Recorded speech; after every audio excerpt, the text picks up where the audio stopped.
ಏನಿಲ್ಲ ಅದ್ಕೆ ಸ್ವಂತದವ್ರಿಗೆ ಸ್ನೇಹಿತರಿಗೆ ನಮಗ್ ತುಂಬಾ ಬೇಕಾಗಿರೋರ್ಗೆ ಪ್ರೀತಿಯಿಂದ ಒಂದೊಂದ್ಸಲ ಹೇಳ್ತೀವಿ ಗೊತ್ತಾ, ನಿನಗೋಸ್ಕರ ಪ್ರಾಣ ಬೇಕಾದ್ರೂ ಕೊಟ್ಬಿಡ್ತೀನಿ ಅಂತ. ಅಲ್ ನೋಡಿ, ಅದನ್ನೇನಮ್ಮ ನೋಡೋದು, ಅದಾಗ್ಲೇ ನಡೆದು ಮುಗ್ದು ಹೋಗಿರೋದು. ನಿಮ್ಮ ಅಣ್ಣನ ನೋಡ್ಬೇಕು. ನೀವಿಬ್ರೇನು ಕಮ್ಮಿನಾ? ಅವ್ರಿಗೇನೋ ಆಗಿದೆ ಅಂತ ನೀನೆಷ್ಟು ಒದ್ದಾಡ್ತಿದೀಯಾ? ನಿನಗ್ ಜ್ಞಾಪಕ ಬರ್ಲಿಲ್ಲ ಅಂತ ಅವರೆಷ್ಟು ಒದ್ದಾಡಿದಾರೆ. ಅದ್ಗೆ ನಾವಿಬ್ರು ಅಲ್ಲ ಗ್ರೇಟು, ನಮ್ಮಿಬ್ರನ್ನ ನೀವ್ ಸಹಿಸ್ಕೊಂಡಿದ್ದೀರಲ್ಲ, ನೀವ್ ಗ್ರೇಟು. ಇದು 100% ನಿಜ. ಸರಿ ಬನ್ನಿ. ಸರಿ ಬಾ.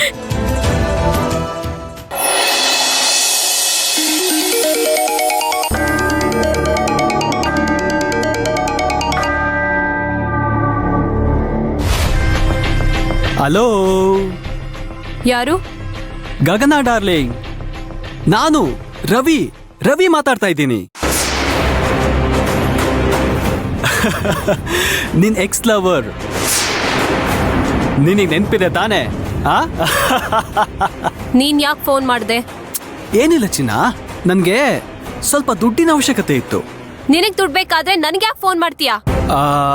ಅವತ್ತು ಇದೇ ತರ ದುಡ್ಡಿನ ಅವಶ್ಯಕತೆ ಇದ್ದಾಗ ನೀನೊಂದು ಕ್ರಿಮಿನಲ್ ಐಡಿಯಾ ಕೊಟ್ಟೆ ಅಲ್ವಾ? 10 ಲಕ್ಷ ರೂಪಾಯಿ ಸಿಕ್ತು. ಈಗ ನನ್ನ ಹತ್ರ ದುಡ್ಡಿಲ್ವಲ್ಲ, ಅದಕ್ಕೆ ನೀನೇ ನೆನ್ಪಾದೆ.